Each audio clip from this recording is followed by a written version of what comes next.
রবীন্দ্রনাথ ঠাকুরের একটি কবিতা পাঠ করে শোনাচ্ছি। অঞ্জনা নদী তীরে চন্দনী গায়ে পোড়ো মন্দিরখানা গঞ্জের বাঁয়ে, জীর্ণ পটল ধরা এক কোণে তারি, অন্ধ নিয়েছে বাসা কুঞ্জ বিহারী। আত্মীয় কেহ নাই নিকট কি দূর, আছে এক লেজ কাটা ভক্ত কুকুর। আর আছে এক তারা বক্ষেতে ধরে, গুনগুন গান গায় গুঞ্জন স্বরে। গঞ্জের জমিদার সঞ্জয় সেন, দুমুঠো অন্ন তারে দুই বেলা দেন। সাতকড়ি ভঞ্জের মস্ত দালান, কুঞ্জ সেখানে করে প্রত্যুষে গান।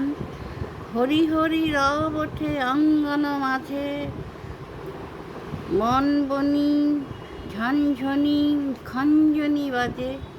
ভঞ্জের পিসি তাই সন্তোষ পান, কুঞ্জকে করেছেন কম্বল দান।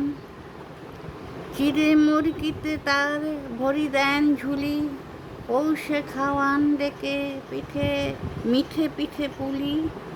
আশ্বিনে হাট বসে ভারী ধুম করে, মহাজনী নৌকায় ঘাট যায় ভরে।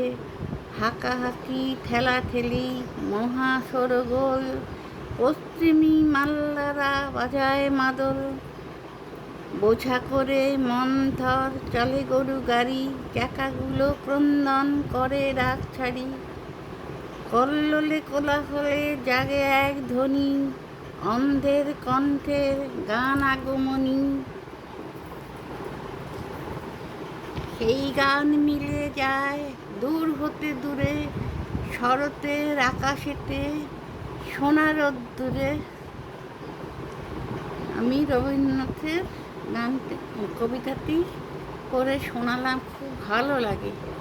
আপনারা নমস্কার নেবেন। রিনা।